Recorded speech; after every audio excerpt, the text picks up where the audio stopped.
Aujourd'hui, on va décortiquer un des piliers du droit pénal français, le principe de l'égalité. C'est une sorte de règle d'or, un rempart qui protège la justice et au final, nos libertés. Imaginez une seconde. Un monde où les lois ne sont pas écrites, où un juge, selon son humeur du matin, pourrait vous déclarer coupable d'une chose qui, la veille, était parfaitement autorisée. Ça paraît fou, mais c'était un peu la réalité en France sous l'Ancien Régime. La justice était souvent imprévisible, pour ne pas dire arbitraire. On avait donc, d'un côté, une justice de l'arbitraire. Les juges pouvaient fixer des peines un peu comme ils le sentaient, sans texte clair pour les guider, et de l'autre, l'idée d'une justice basée sur la loi écrite, où les règles du jeu sont claires et connues de tout le monde à l'avance. C'est de ce choc entre ces deux visions qu'une idée vraiment révolutionnaire a émergé. Première partie, la règle d'or de la justice. On va voir ensemble comment une petite phrase en latin est devenue la clé de voûte de tout notre système et a mis fin au problème de l'arbitraire.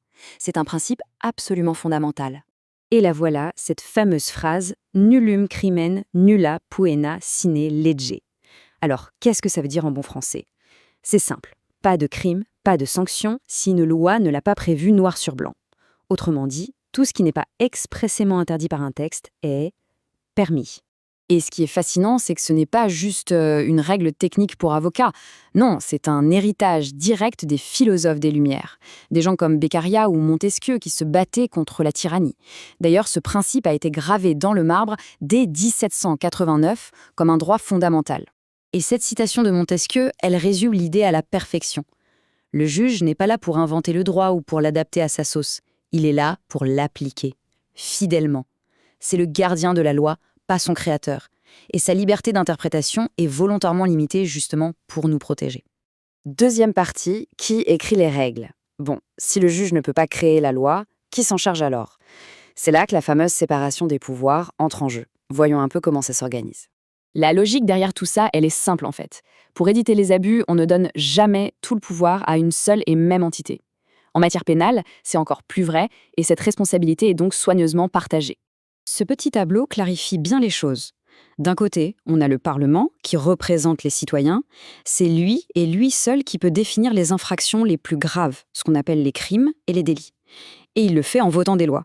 De l'autre côté, on a le gouvernement, qui peut s'occuper des infractions moins graves, les contraventions, via ce qu'on appelle des règlements. Troisième partie, le juge, arbitre, pas joueur. Alors si le Parlement et le gouvernement écrivent les règles, le juge, lui, il est sur le terrain. Mais attention, son pouvoir est hyper encadré. C'est l'arbitre, pas un joueur. Il ne peut pas changer les règles en cours de match. Et ça, c'est vraiment le point crucial. Le juge est totalement lié par les textes qui existent déjà.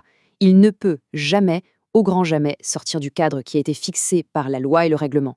Concrètement, ça veut dire qu'un juge ne peut pas punir quelqu'un juste parce qu'il trouve son comportement immoral ou dérangeant. Si l'acte n'est pas précisément décrit comme une infraction dans un texte, eh bien, il n'y a pas de condamnation possible. Point.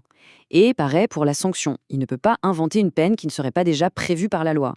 Quatrième partie. Anatomie d'un crime. Pour que ce système puisse fonctionner, la loi elle-même doit être hyper claire et précise. Elle doit décrire en détail ce qu'on pourrait appeler l'anatomie d'une infraction. D'abord, il faut ce qu'on appelle un élément matériel. C'est l'acte concret, physique, qu'on peut observer. Par exemple, pour un vol, l'élément matériel, c'est le fait de soustraire frauduleusement la chose d'autrui. La loi doit décrire un comportement précis, pas juste une idée vague. Et ensuite, la loi doit aussi préciser l'élément moral. Là, on regarde dans la tête de la personne qui a commis l'acte. Est-ce qu'elle a agi exprès, de manière intentionnelle, ou par imprudence, par négligence? Sans cet état d'esprit, qui doit être défini par la loi, l'acte matériel seul ne suffit généralement pas pour qu'il y ait une infraction. Cinquième partie, pourquoi ce principe est essentiel? Bon, alors pourquoi toutes ces règles? Pourquoi ce cadre si strict? Au fond, en quoi est-ce que ce principe est si important dans notre vie de tous les jours? Tout simplement parce que ce principe, c'est bien plus qu'une abstraction juridique. C'est notre bouclier. C'est la garantie que personne ne sera jamais poursuivi sur un coup de tête. Et que les règles du jeu, on les connaît à l'avance et elles sont les mêmes pour tout le monde. Ce principe, c'est donc le ciment de tout notre édifice juridique. Comme on le voit ici, il garantit des lois claires, il nous protège de l'arbitraire, il maintient l'équilibre des pouvoirs et au final, il sauvegarde notre liberté. Bref, c'est un des piliers de ce qu'on appelle un état de droit. Mais tout ça nous laisse avec une dernière question. Appliquer la loi strictement à la lettre, sans jamais pouvoir l'adapter à une situation particulière, est-ce que c'est toujours le meilleur chemin vers une décision juste? C'est tout le débat finalement entre la sécurité qu'apporte la règle et la recherche de l'équité.